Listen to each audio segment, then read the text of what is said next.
Check 1 2. This is the governor's office. This is the governor's office. Do a line check. For those of you on video, put your thumb up if you can hear my voice.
Dr. Marsh, Dr. Clay Marsh, if you're on here, please do an Yeah. audio check real quick. Thank you. Okay. This is Clay. Can you hear me?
Hello, everybody. I've got just a few announcements to make, and they're huge announcements. You heard earlier that we had gone from, I think, 20 confirmed to 39. We surely anticipated that this is happening, and it's our great people that have done from our medical community, they're doing a lot of good work and everything. We're trying to stay ahead of the curve and all that kind of stuff in every way. We're very concerned about the nursing homes, as I said earlier. The day of prayer, to me, is really, really significant. Personally, I believe with all my soul that God above is going to get us through this, and we should continue with our day of prayer. But it's just like everything that's happening here. There's things.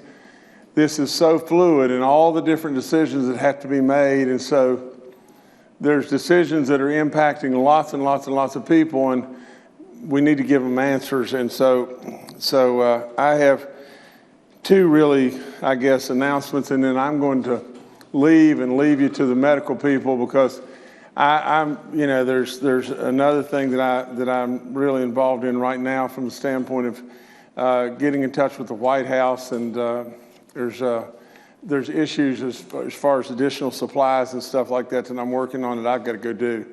And so let me just say this. Today, I have now instructed our tax commissioner, Dale Sager, to extend the West Virginia income tax filing and payment deadline until July 15th, which corresponds with our federal government 2020. We've worked a lot on this. We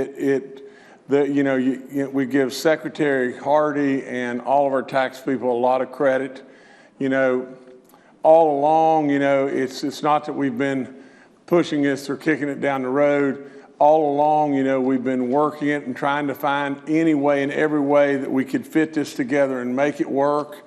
I think really and truly with the driver has to be, from our end, two different things. First and foremost, the conveniencing of our people, and that's overwhelmingly that. I mean, from the standpoint, if you're going to do one filing and you're doing your filings with H&R Block or whomever it may be, we surely don't need to task you to go do two different filings. However, with the overlapping of the fiscal year responsibilities and a great shortfall of dollars that could come into this year and how you're going to fund that rainy day or whatever you're going to do, there's been a lot of discussions, needed discussions to go on. Now, the thing that is pushing us all over the hump here and giving us the opportunity and promise to be able to go forward with this is, we do have now a lot more insight into the government stimulus dollars and how they're going to flow, and how we're going to be able to keep government running in West Virginia. So we're extending, or I'm recommending that we're going to extend till July the 15th. And the other thing I'm doing is just this, and this is totally in my power. I have to recommend to our tax commissioner on the other, but I'm also waiving all the interest and the penalties on our property tax filings until May the 1st. And so the way that is set up is, they're due March 1st, you have till April 1st. After April 1st, you've got penalties and interest and all that. Now I'm extending that until May 1st and everything, just to see where where everything will fall out, with our stimulus package, lots and lots of different things and everything. So I'm just checking to see if I've got anything else.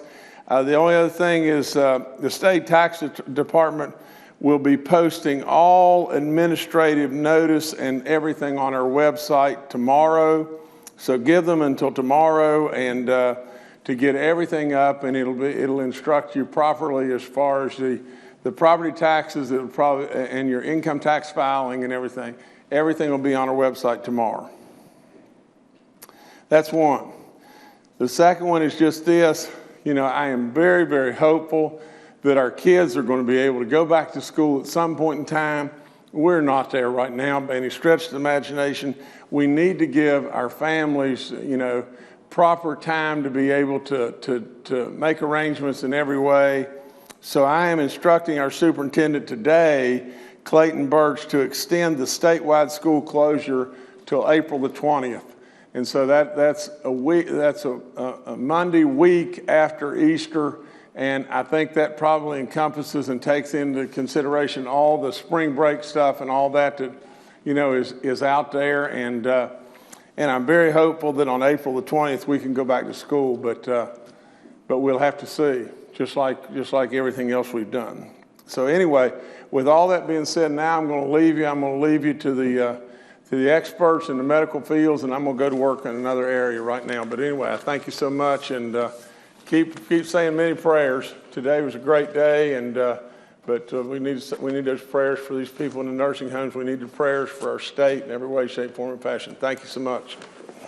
All right, ladies and gentlemen, as part of our briefing today, our friends with the media are once again joining us by teleconference. We will be taking their questions in just a moment. But first, we're going to take comments from a few of our panel members. Up first is Dr. Clay Marsh with WVU. Thank you. Can you guys hear me okay? We can. Very good. So as the governor said, we saw a significant rise in the number of cases of coronavirus, the novel coronavirus, and that's relative to the number of people that we've tested. So we went from about 3.3% positive to about 5.1% positive. And this is the start of that kind of logarithmic inflection point, most likely.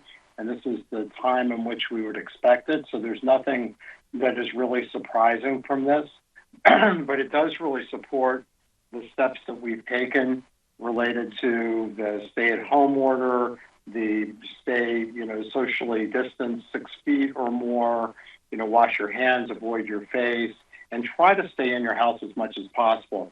During this time where you start to see this logarithmic phase of the virus growing in our community, it is really a particularly powerful opportunity for our community members to really start to put a halt to the spread of this virus. And as we said before, so the novel coronavirus has an infectivity ratio that is much higher than, say, influenza or flu. So every person who is infected with influenza will at least predictably infect about 1.2 to 1.6 new people. The novel coronavirus seems to be able to infect more. So the average infectivity, as I understand it, a single person with the novel coronavirus will infect 2.6 to 3.1 people. And if you just kind of look at the power of this infectivity kind of ratio, so let's just say that you have a person and the infectivity ratio is 2. So one person infects 2 people infect 4 people infect 8. Well, it takes 10 times of that cycle going through, 10 doubling times, and you get 1,000 people infected. 20 doubling times, you get 1 million people infected. And 30 doubling times, you get 1 billion people infected. So the compounding effect of a person infecting 2.6 to 3.1 and so on and so forth leads to this exponential rise that we're seeing. So I think that right now, what we want to do is we want to reduce the food that this virus feeds on, which is contact between each other. And this is a really important time for us to really rally around, protect each other, protect your families, protect your communities, and protect the healthcare workers. Because as we know, the surge that can happen from this rapid logarithmic spread is what threatens to overtake the healthcare sector and the healthcare workers. And that's really part of what we're trying to do to reduce this wave. I will say 2 or 3 other things, and I'll stop my comments and I'll pass it on to others. So we're finding in the United States, this virus is infecting people that are younger than we found in China or found in Italy. So it turns out that 38% of people that are hospitalized in the United States are under 55 years old. And 20% of people that are hospitalized in the United States are between 20 and 40 years old. So I think that as younger people felt more immune from this and felt like this virus wasn't going to affect them, that we're finding that's actually quite different than it appeared to be at first. So it's really important for younger people also to pay attention to the same social distancing and hand hygiene and keep your hands away from your face instructions. The second thing is that it's becoming more clear that men seem to be affected in a more severe way than women. And in Italy, at every age group, about twice as many men died as women. And it's not quite so bad in some other countries, but there is a predilection of men dying faster. And it's not clear whether that has anything to do with the specificity of how the virus infects. But what is clear is that when we look at health activities, including smoking and drinking and obesity, there tends to be a predilection for men, at least in some of those categories. And so the speculation is that having poor health is really the thing that drives men having higher mortalities, more severe disease, more hospitalizations than women. And I would say for people in the state, it's really a good opportunity to try to get generally healthier, stop smoking, start exercising more, because we know that exercise and fitness is important in this situation. The last thing I'll say is it's becoming more apparent how this virus works, and I think that's really very powerful to know. So the virus lives when it gets on surfaces in a hibernating state. So it's not really alive at that point, and it's waiting to get access to your nose or your mouth. And when it gets into and you breathe it in, if somebody coughs with droplets, or you pick it up from a counter or a doorknob and put your hands to your face or your nose, the virus immediately gets in your body and infects the cells in your upper airway. And by 24 hours, there's 10,000 copies of the virus in each cell. And by 2 or 3 days, there's 100 million copies of the virus in each teaspoonful of blood. So this virus multiplies very quickly.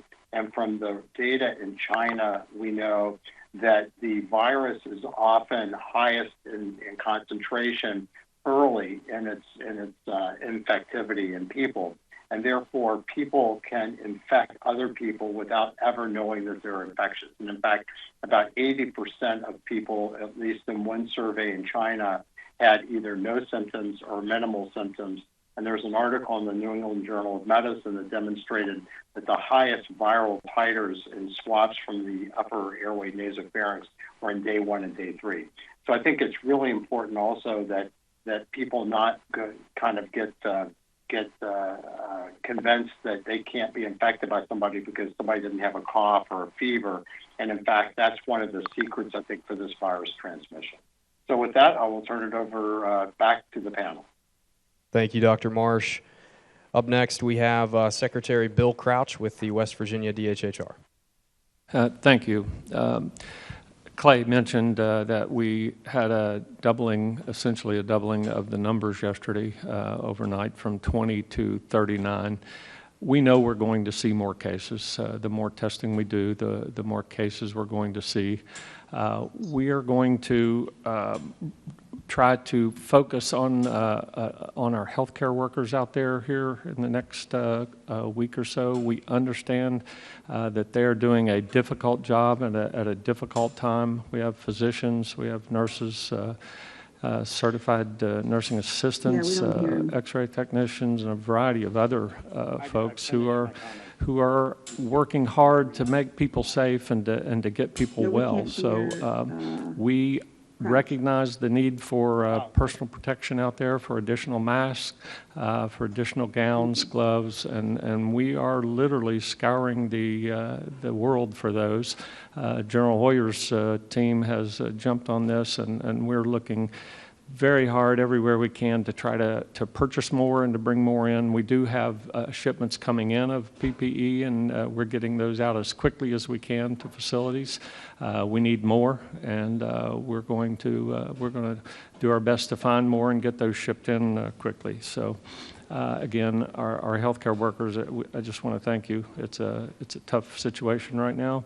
I appreciate what you're doing from my standpoint. One other thing is just, as Clay's already mentioned, citizens are our elderly need help. They need protection. They need to stay isolated. They may need food. They may need prescriptions. So take care of your family. Take care of the elderly. If you know someone who needs help, go to our website. There will be a way to find somebody there. There's a 800 number there. If nothing else, that can get folks routed to us. We'll provide any assistance we can to folks out there who need it. Thank you. Thank you, Secretary. Up next, we have Dr. Kathy Slimp. Thank you. A couple of key messages, I guess I would say today. One is just reiterating the importance. You've heard of all the activities that are important to do that Dr. Marsh and that Secretary Crouch have mentioned, and the governor as well, so articulately. But I think the one that I would add right now is this is a really critical time to stay home if you are sick. And so you really to think about the fact that if you have any symptoms of disease, please do stay home. Do not go, even if you're an essential worker, to work, because you want to make sure you protect your rest of your coworkers, and you want to make sure that you protect the family around you. And the community. So please do stay home if you're sick. We actually typically say at least a week. If you're having a fever, at least 3 days beyond the fever, if it's longer than a week. So that's an important piece, is to stay home if you are sick. And if you're not, and you are an essential employee and you need to get to the office, you want to make sure that you do that as well as safely as you can. An employer should be working with their employees to really allow that to happen.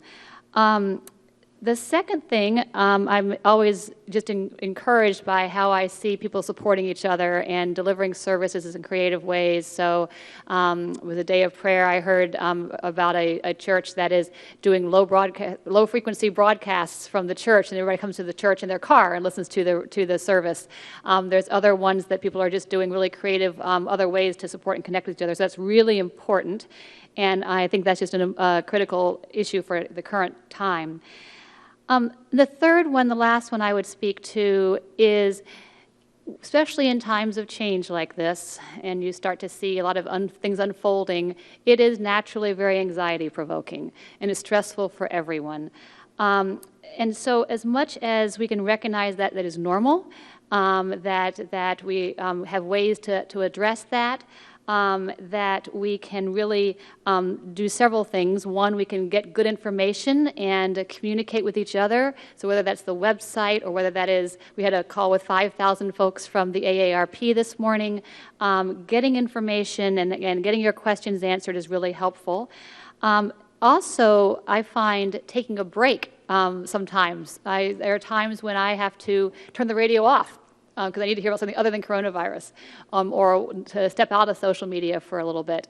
Not that I've seen that much recently because I've been a little busy, but I think taking a break from things is helpful.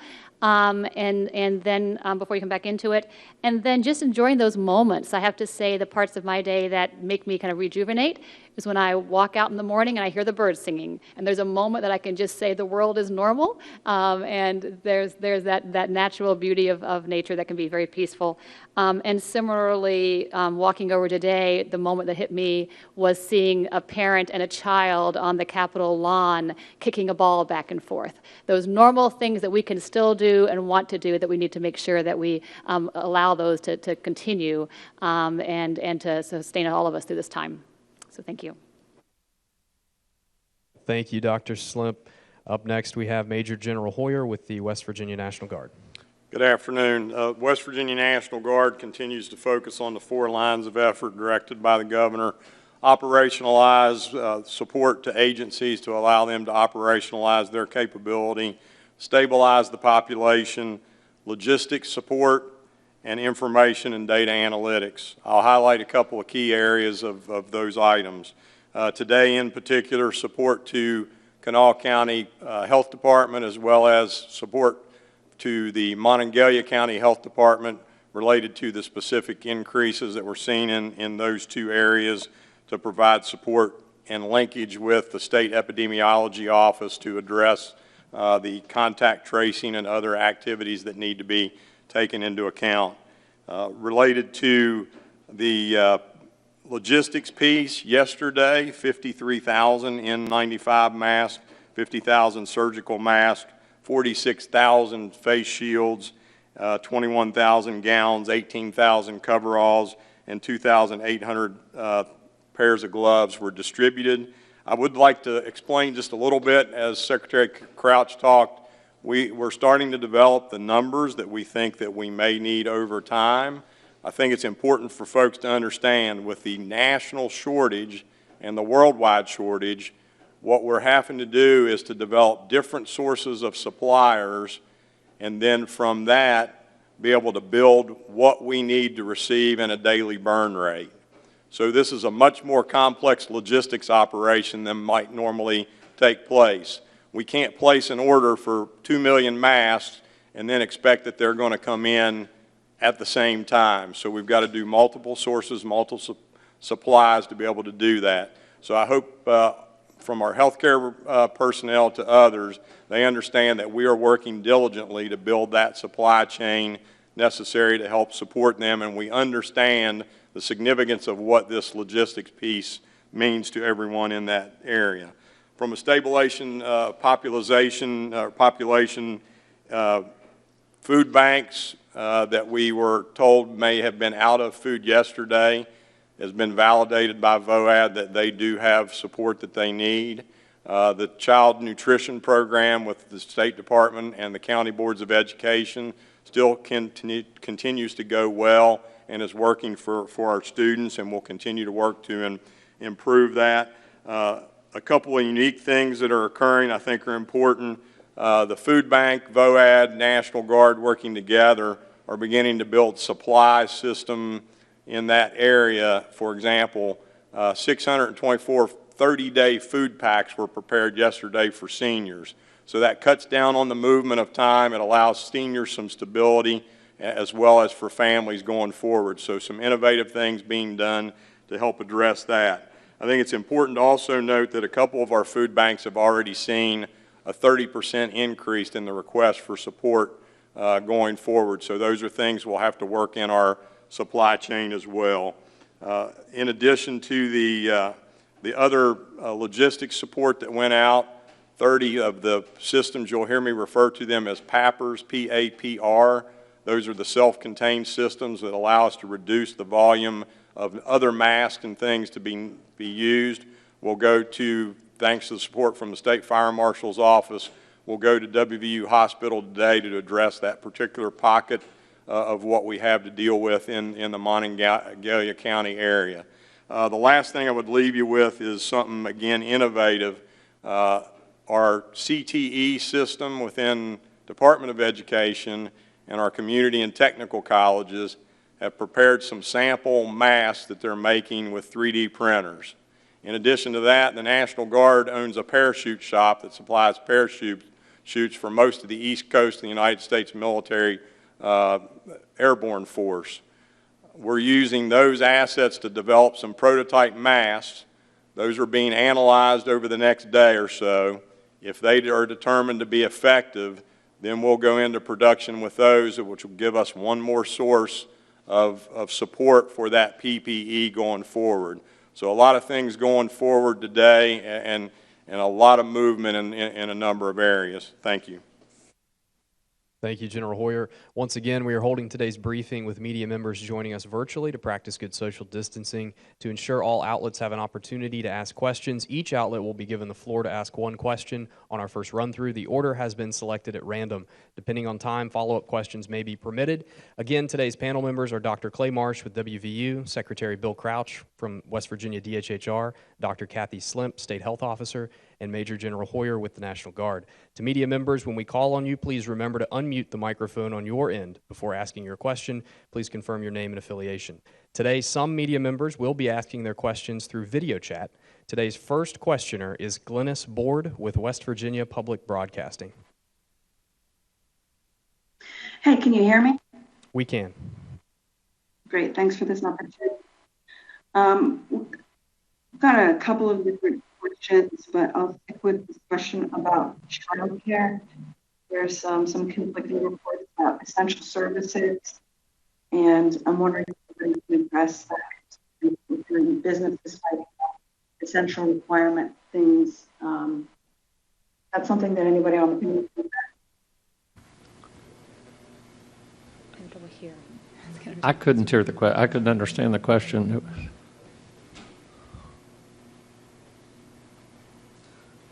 So the question is about Childcare. child care. As an essential service. As essential, yeah. This continues to be an issue that we think is really critical, and I know our Bureau of Children and Families, who works with child care centers around the state, is actively working with folks, including sustaining the child care that they currently they're operationalizing, making sure they have the right guidance, et cetera. In addition, they are working and helping kind of the short-term pop-up, they're kind of called, or pandemic child care opportunities. And so there's guidance that they are working with folks on to advance that area as well. This is a critical area. I know we have the same issues within our own staff who are teleworking at home with children and trying to manage a pandemic. So. One of the things, sorry I couldn't hear that question, but one of the things we are doing, which is extremely important for our folks out there who are in the healthcare field and who are working in hospitals, is to try to develop these child care services for our healthcare workers. So we're looking at every option we can out there to provide assistance to our workers. Okay, thank you, Glennis. Up next, Charles Young with WV News. Hi, this is Charles Young with WV News. My question was for General Hoyer. Could you tell us what the extension of the school closures means for the ability to feed the children and continue to provide meals for both the weekdays and the weekend? Yes, so obviously, clearly that creates just additional logistical requirements. We already have a team of folks from Department of Education working with the National Guard, VOAD, the food bank to address that. Charles, I think one of the things important to understand that they're looking at in this coordinated effort is an effort to continue to provide the child nutrition meals during the week, and then with the food bank and the other support through VOAD to be able to provide the weekend support for the family. The food packs are also now being put together based on families versus just the children. And then, as I mentioned, those 30-day food packs are also being looked at as another way to address what you just described as an issue going forward. Okay, thank you, Charles. Up next, Amanda Barron with WSAZ. Hi everyone, Amanda from Channel 3. What measures are being taken to provide financial relief to struggling healthcare providers? Many of them are operating on slim margins with really vulnerable populations in very rural areas, also dealing with a lot of IDD and mental health issues. And how successful is the telehealth right now and telephonic help? We're getting some information that it's not enough for some providers right now, but I do wonder about those rural hospitals and how often you're in contact with them right now as we continue to see more cases grow and their vulnerabilities, how you're safeguarding them. Related to telehealth, there's a lot happening with that. The 1135 waiver has been submitted. We've actually collecting some additional new information on some things. I know in the Bureau and DHHR, we are working to initiate a webinar series for our healthcare provider system. One of the first topics we'd like to cover on that is telehealth, because there's actually probably more capacity to do it than folks realize under the current situation. And we need to make sure it's practical for people. So we are we've got people gathering that information that we can disseminate it as soon as we possibly can with our providers and to have some dialogue and discussion around that issue. What was the other part? Healthcare worker supports. Dr. Marsh, do you want to talk about healthcare worker supports and financial? Some of that's national and other places as well. And I think that I think that's a really important question. And, from a provider standpoint, one of the challenges in West Virginia that we all know is that we have a high-speed internet bandwidth issue. So as I understand it, perhaps as many as 45% of our citizens don't really have the internet connectivity that they need. Mm-hmm. And that obviously affects, telemedicine delivery across the state. And, we do support telemedicine and also with tele-ECHO, which stands for Extending Community Health Outcomes, where more specialty people help train more primary care people. But everything's been really disrupted as we've started to try to tell people to stay at home, and we're rapidly at WVU Medicine trying to convert over to more televisits. So I think it's a real challenge right now for a lot of the providers. You know, when it comes to supporting providers in rural communities, you know, I think Secretary Crouch might have a set of thoughts on this too. But we are trying our best to make sure that we continue to support people that are out there, you know, doing work in the rural communities. And ultimately, you know, these are vulnerable populations, taking care of vulnerable populations, because to be a rural health provider is something that we really need more at the state level. And I think that that is certainly an area that we should be able to help with, you know, given the stimulus packages. It looks like it may be as much as $2 trillion. So I think this is a population of people that we would really benefit supporting as part of this bill. But Bill, I don't know if you have any thoughts about that. It's crucial. If we don't support our healthcare workers, we're going to fail. We've got to have our healthcare workers in the facilities, especially our rural health facilities. We have a great number of providers out there who are struggling right now from standpoint of payment for services. We have a period right now where utilization is actually low in many hospitals because surgeries elective surgeries have been postponed, and you have hospitals with empty beds, revenue not coming in. We need to keep our workers paid. We need to keep our workers ready for additional patients. We are going to get a surge of some sort. We're hoping that's low, but we need to do everything we can to help our workers. I approved this morning, mentioning child care for our workers, some exemptions from some of the requirements there, so we can get folks out there quickly and up and ready to help in other ways. So we're trying to do everything we can there. Okay, thank you. Up next, we have Phil Kabler with the Charleston Gazette-Mail.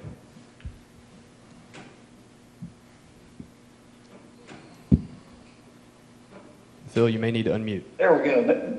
Yeah, maybe that'll work better. We got you. Yep. Can you hear me?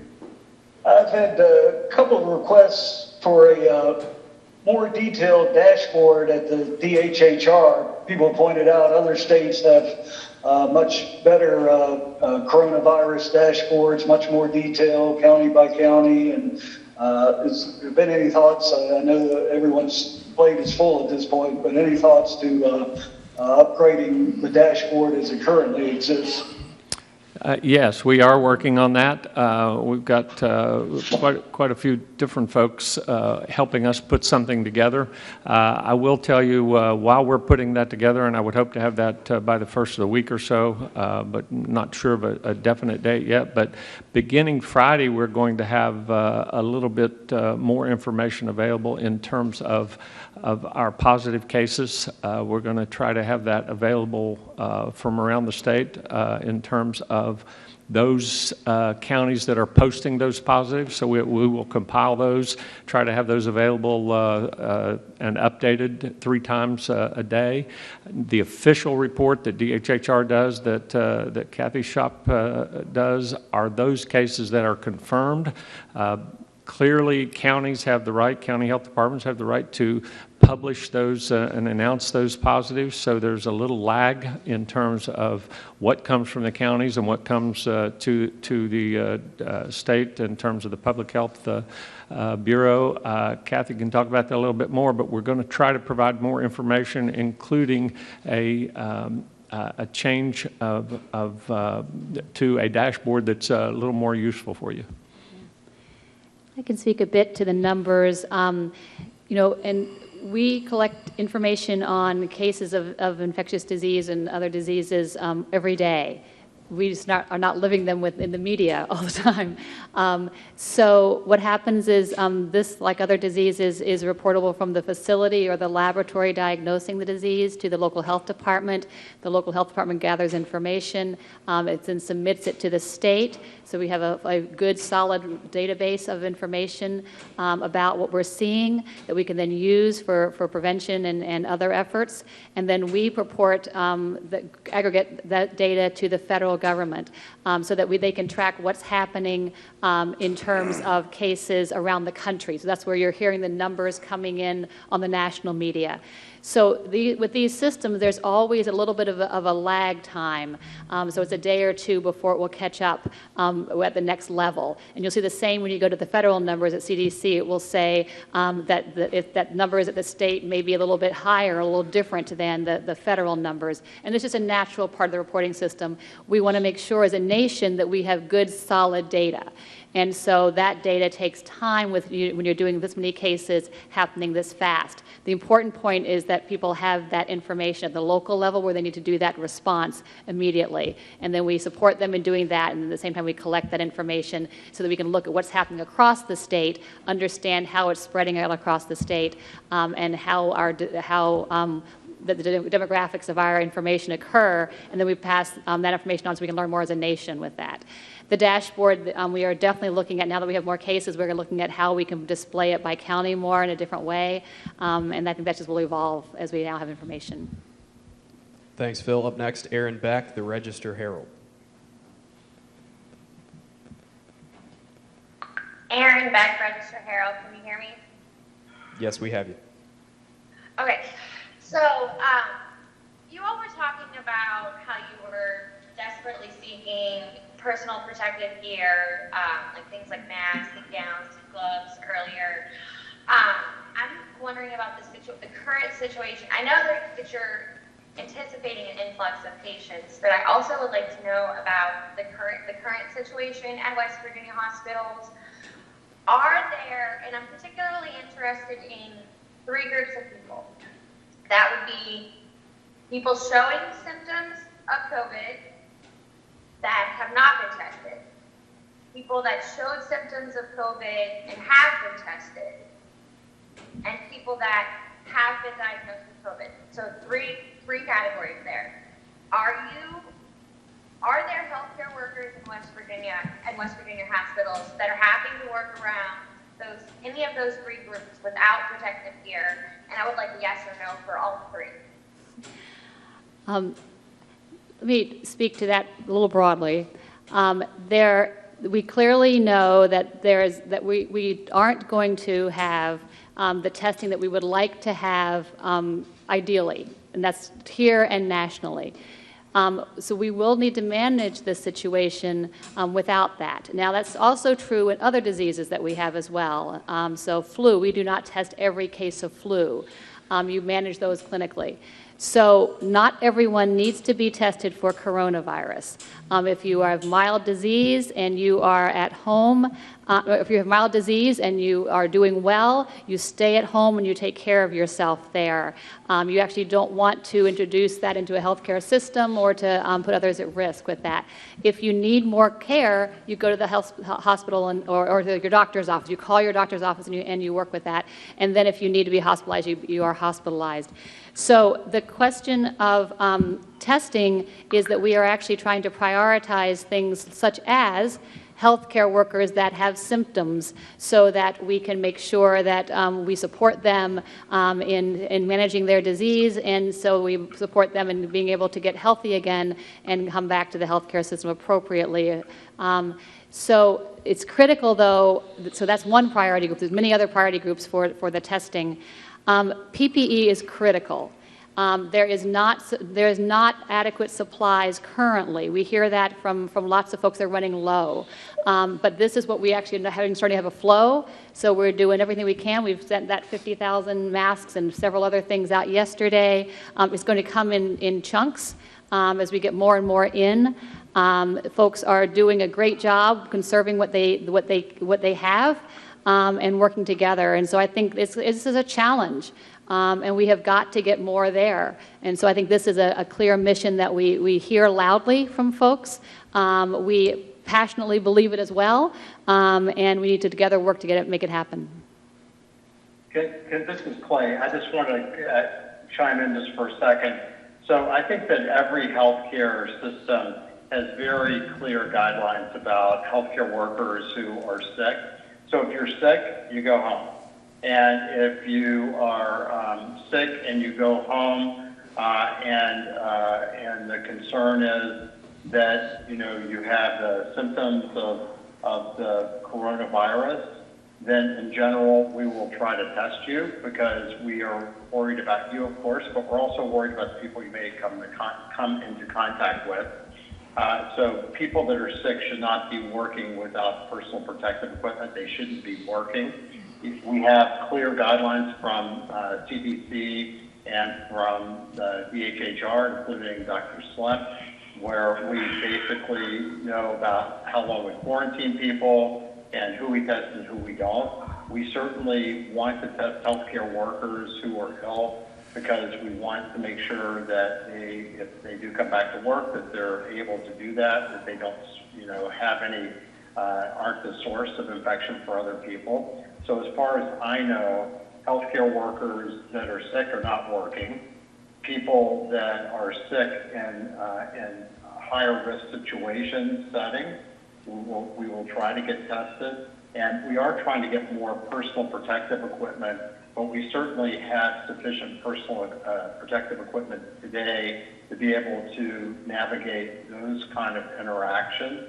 And I think Dr. Slent is exactly right. If we look at national issues, I have a friend who's the dean of the School of Medicine at Cornell, who's a lung and ICU guy. That's what I did at Ohio State. And so he emailed me and he said, can you send me critical care physicians? Because we have 100 people with coronavirus in our hospital and 100 or 50 are on ventilators. And we need more critical care people. And we don't have enough personal protective equipment for very long. So this is an issue everywhere, but with General Hoyer, as we talked about with our acquisition, the hospitals also have supplies of personal protective equipment. So at this point, we're still okay, but that's the reason why we're so focused on trying to avoid the surge. Okay, thank you. Up next, we have Anthony Izaguirre with the Associated Press. Hi, yes, it's Anthony with the AP. Is there any update on suspending the CON process for hospitals? And can you walk us through plans you have if the virus starts spreading in areas that don't have hospitals? I'm sorry, can you repeat that last part? Can you walk us through plans you guys have if the virus starts spreading in areas without hospitals? Well, we're going to see cases everywhere. Those cases that are from areas that don't have hospitals will come through the local health department. If individuals need hospitalized, they'll go to the hospital that is probably closest to them that can meet their needs. The CON process is not an issue unless we were to try to provide healthcare services that would normally require a certificate of need, but that are specifically for the pandemic. In that case, the governor's order would allow us to to bypass that process, but only as it relates to the pandemic and how we care for patients. Okay, thank you. Up next, Kenny Bass with WCHS. Hi, this is Kenny Bass with WCHS TV. Quick question and clarification from Dr. Slimp, if possible. It has been rightly said that West Virginians are great at banding together when there's a need. And so many West Virginians are now making these protective masks either in their churches or their homes, and they're sewing them together. And yesterday you said those masks would probably be best used for maybe making a trip to Walmart, or maybe if you're out and about, not for first-line healthcare providers. Speaking with an epidemiologist today, she told us that CAMC is using these homemade masks with their frontline personnel, just not those dealing directly with the COVID-19 virus, but say you're a general nurse and you're working with an orthopedic patient or somebody who's got an upset stomach, or et cetera. So can you clarify, these people probably really, they want to know if their efforts are going to go toward protecting healthcare providers, even if it may not be the ones who are dealing directly with the coronavirus. Sure. Everything that we each do helps protect the healthcare workforce because if we reduce spread. I love the fact, and it's wonderful that folks are really creatively developing these masks and using them. So I think you're exactly right in terms of they're great through community-based risk settings. It might be really good for some of our, for many of our essential workers that are out working. That helps protect them in a way so they don't touch their hands to their mouth, et cetera, or if they are coughing and sneezing, they don't project those things. They're great for that setting, and there probably are positions in healthcare systems where that's absolutely a fine thing to use. But it's not the first choice, of course, when you are having that higher risk contact with ill patients. So it's just a what you are doing, what's your risk. And if I could just add, this is Clay. If you look at Atul Gawande's article in the New Yorker that was recently published, and Gawande is the guy that Jamie Dimon and Warren Buffett and Jeff Bezos picked to be the representative person for the three companies that they own. He studied the experience in Wuhan, China, and what he found was for most people wearing surgical masks, which don't really obstruct the spread of the virus, that is not what's the word I'm looking for? The obstruction ability, that's not the right word, the blocking ability of those masks is not sufficient to block the virus. But it is, as Dr. Slimp said, it's good to remind people not to put your hands to your face and to wash your hands. So it's really interesting that given, the great need for protective equipment and that many people are innovating, and I think that as we go forward, we'll need to test some of these masks to make sure that they do offer sufficient protection.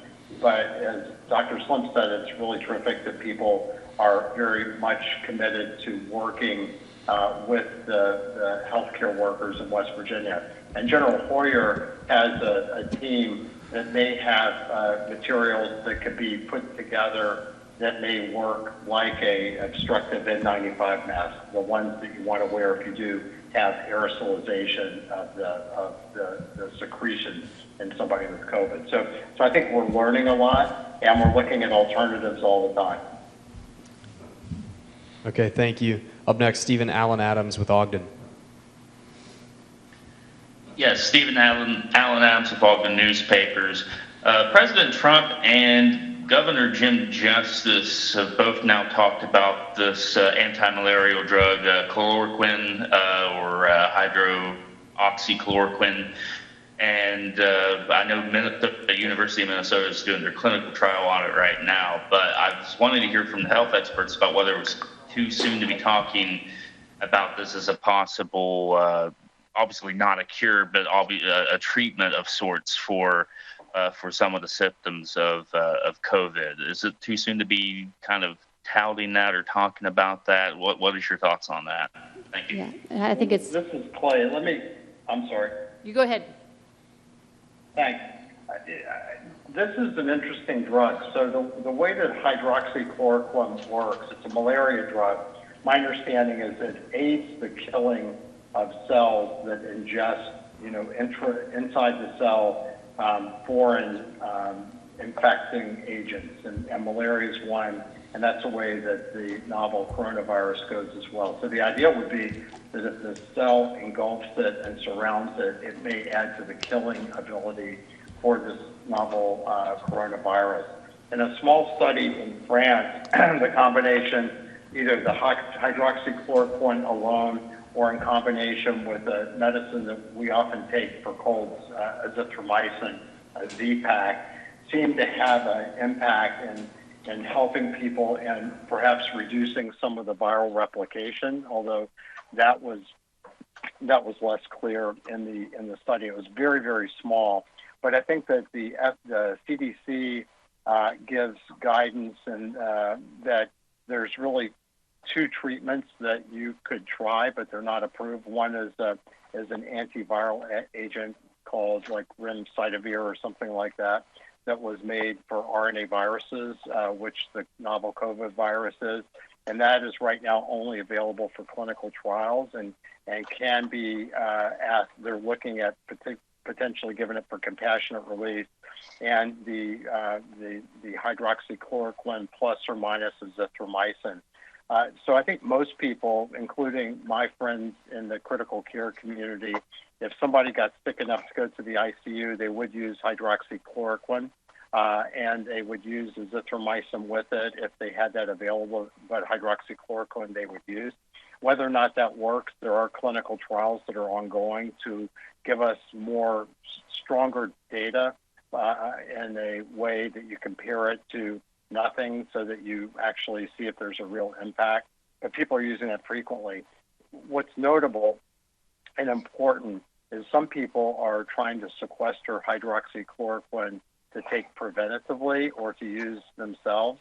And a few people have died of using this as a prevention or a prophylaxis in the community. So it's clear that you don't want to use it if you're healthy. If you're really sick, then I think that is a drug in our tool belt that we can use and try, but there's no direct evidence to say it works other than a very small 26-person study in France. So, Kathy, I'll throw it back to you.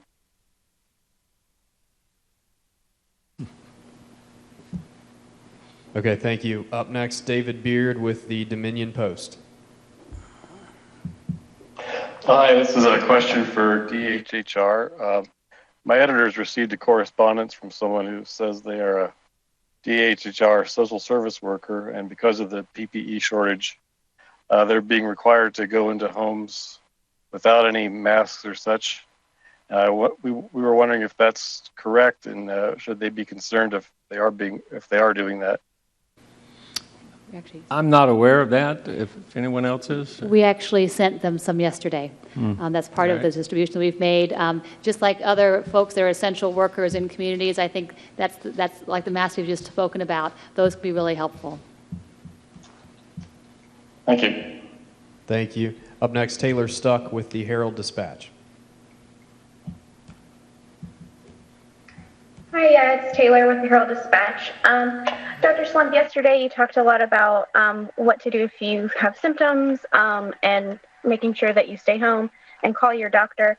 I was wondering, though, what happens if you don't have a doctor or if you don't have insurance? What is your recommendation for those folks if they think that they are exhibiting symptoms or may have been exposed?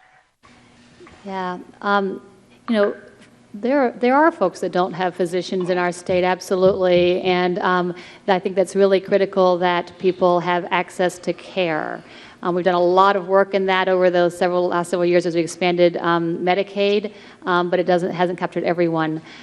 So we do have a strong system of federally qualified health centers, FQHCs, that do serve uninsured and others.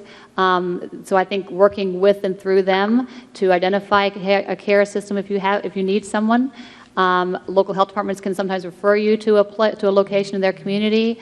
It's important that we have that access. Okay, thank you. Up next, Brad McElhenney with West Virginia Metro News. Hello, everyone. Thank you again. We now obviously have the community spread that we anticipated. Early on in these press conferences, there was talk about the precautions for West Virginia's corrections system. So what I wondered is, now that we've reached a new phase of community spread, if additional precautions are being taken for the corrections system. One of the first meetings that we had with this was actually with our Department of Military Affairs and Public Safety and Commissioner Jividen. And so I know they are doing proactive work to prevent spread in these facilities. Anytime you've got congregate settings, it's a high risk. And so she could speak more to the specifics of what they are doing, but it is a critical area. And I want to do one correction to the uninsured question too. My understanding, and I may need to get Secretary Couch to verify this here, but my understanding is part of the 1135 waiver actually helps Medicaid coverage be provided to uninsured for COVID, is my recollection. I will double check that. Okay, thank you. Up next, Haley Kosick with WOWK. You guys got me? We do. Okay. So this question actually comes from our sister station, WTRF. They have a small community called Sistersville, and today they had their municipal election today, and they canceled it as a precaution, but then apparently was reprimanded by the Secretary of State's office for canceling an election, saying they can't do that. I don't know who could speak on this since the governor is not here, but if anybody can take a stab at it, I'd appreciate it. I don't believe we do have anyone here to respond to that. Sorry. Other than that, I'm good. Okay, thank you, Haley. We have one follow-up from Glennis Board at West Virginia Public Broadcasting. Glennis? Hey, thank you again. Just curious about the 39 positive tests.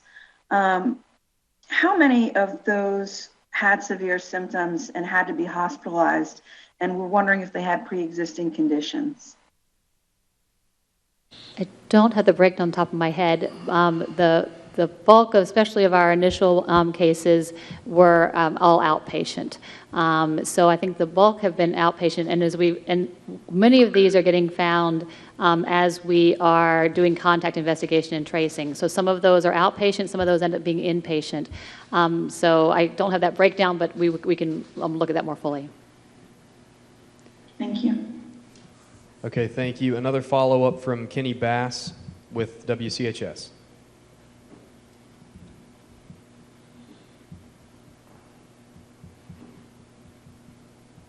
We may have lost Kenny. I see. Sorry, I was trying to unmute my microphone. Okay, we got you. Sorry about that.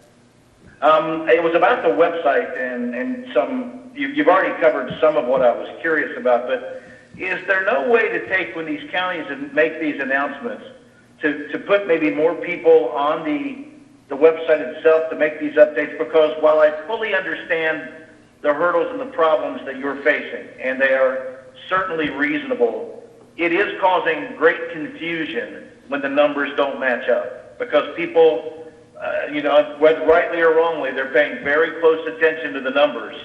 And when they look at their county, like a Kanawha County, which has this big increase, not reflected on the state website, it causes them great concern. Let me mention again what I talked about earlier in terms of an unofficial report that we're going to try to update 3 times a day. That will hopefully begin Friday. We're going to try to provide unofficial numbers in terms of what we know from actually public information in each county. And then our official update will come again late in the day with those cases that are confirmed. So we are looking at a better way to report. We're trying to be transparent and trying to provide accurate information to you. The numbers will never match because counties come out with tests. Now that hospitals are doing their own testing, we have commercial labs that are providing testing. They're coming from a number of different labs now. They will never come in at the same time, and the counties will never report those at the same time. So we're going to try to help you with that in terms of an unofficial report every day, but keep in mind the official report from DHHR, from the Bureau of Public Health, will be once a day, and that will be on our website. Okay, thank you. We'd like to thank all the members of the media for joining us and our panel members for taking time out of their busy days to participate. If we didn't have time to answer one of your questions, you can feel free to submit it in writing. There are a few in the chat that I think we don't have an expert here to answer, but we'll try to get those answered today. And with that, today's media briefing has concluded. Thank you.